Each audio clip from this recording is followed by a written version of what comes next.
আজকে খেলাধুলার সময় কেউ আমাকে দলে নিল না। আমি কি একেবারেই কারো বন্ধু নই? আরে রিমি, তুমি এত মন খারাপ করে হাঁটছো কেন? সবাই আমাকে একা ফেলে দিল। আমি খুব খারাপ লাগছে। ওরে বাবা, এত নিয়ে চিন্তা করো না, আমি তো আছি, তোমার বন্ধু। তুমি কি সত্যি আমাকে বন্ধু মনে করো? অবশ্যই, বন্ধু মানে পাশে থাকা। আজ চলো আমরা মজা করি। আচ্ছা, তবে তুমি হেরে গেলে আমার হোমওয়ার্ক করবে। ঠিক আছে, তবে জিতলে তুমি আমাকে চকলেট খাওয়াবে। বাচ্চারা, আগামীকাল তোমাদের গ্রুপ প্রজেক্ট জমা দিতে হবে।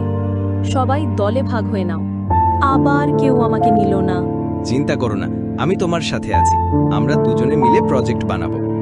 সত্যি? তুমি আমাকে একা ফেলবে না? কখনোই না, এটাই তো আসল বন্ধুত্ব। তুমি কাগজ কাটো, আমি রং করব। ঠিক আছে, তবে সাবধানে কেটে দিও, না হলে আমার কাজ নষ্ট হবে। আরে, আমি কিন্তু খুব ভালো আর্ট করি। উফ, সব গুলিয়ে গেল। কিচ্ছু হয়নি, আবার শুরু করি। সবাইকে শুভ সকাল। আমরা দেখাবো আমাদের প্রজেক্ট। আমরা প্রকৃতির যত্ন নেওয়া নিয়ে কাজ করেছি। বাহ, তোমাদের কাজ খুব সুন্দর হয়েছে। টিমওয়ার্ক দেখে আমি খুশি। রিমি, তুমি সত্যি দারুণ কাজ করেছো। আগামীবার তুমি আমাদের দলে থেকো। ধন্যবাদ। রিমি, আজ আমি বুঝলাম বন্ধুত্ব মানে শুধু খেলা নয়, কষ্টে পাশে থাকা। একদম ঠিক। সুখে দুঃখে পাশে যে থাকে সেই আসল বন্ধু। তাহলে আজ থেকে আমরা সেরা বন্ধু।